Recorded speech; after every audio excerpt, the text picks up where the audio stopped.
Right then, the scale of Chinese investment in Britain has become staggering. Nuclear power stations, railways, housing, brands as well known as Weetabix. This week, following George Osborne's trade visit to China, when he did not publicly raise human rights issues once, security experts have warned that Chinese intelligence is getting uncomfortably close to British state secrets. Ahead of the state visit by the President, I'm joined by the Chinese ambassador to the UK, Liu Chaoming. Welcome, Ambassador. Very nice to have you here. First of all, about Britain's sort of relationship with China. Are we, in essence now, a begging bowl economy as far as the Chinese state is concerned, which doesn't have the right to raise issues like human rights? First of all, I think China and UK partners. We call it comprehensive strategic partners because our two countries are very important countries with a global influence. We have so many areas for cooperation, for win-win. When you talk about human rights, I think that is also the area we can talk about. But the important thing, how do you approach the human rights? When you talk about human rights, you don't have to miss the big picture in China. I hope people should realize how much progress China has made in the area of human rights. So this is a changing picture, and the President won't be offended if this is brought up, for instance, at the banquet by the Labour leader Jeremy Corbyn, who says he will bring it up. You think Labour Party will raise this issue at a state banquet? I don't think so. I think, President is here for cooperation, for partnership. He is not here for debate about human rights.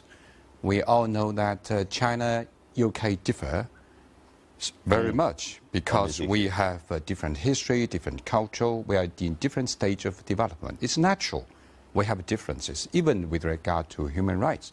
In China, we care more about the rights for better life, for better job, for better housing, I think the Chinese people enjoying their happy life.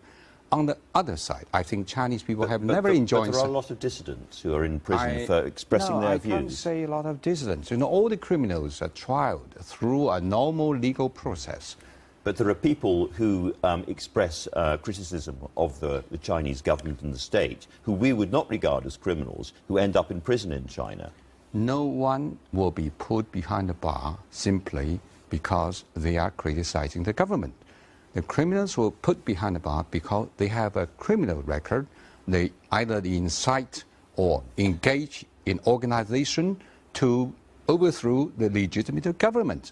Here in this country, I think, once you involved in some activities, work against the interests of Britain, yes, and endanger the safety of the people, will be put behind the bar.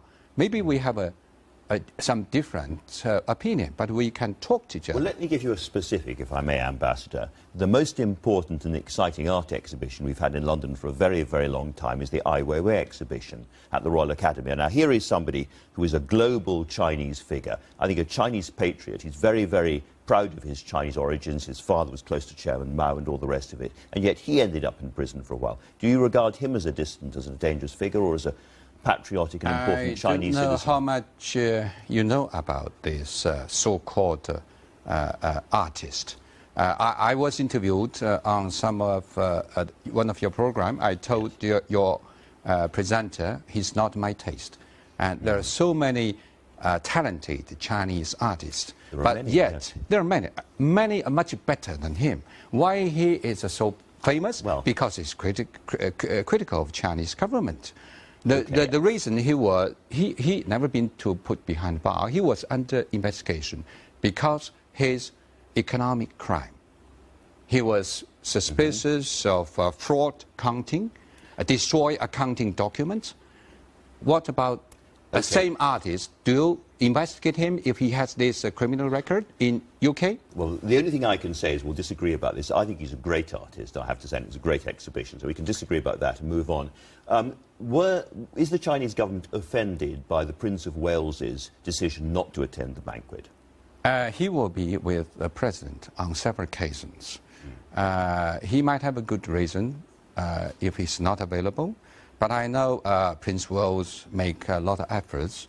He has to even have to change his original schedule in order to meet the president. I think he will meet the president at least for 3 occasions. Can I ask about... I'm so sorry to interrupt you. Can I ask about the stories that British security and intelligence experts have warned our government that China is getting very, very close to the heart of state security through these nuclear contracts, and that, in a sense, they are opening the door to things that most governments, including the Chinese government, wouldn't allow?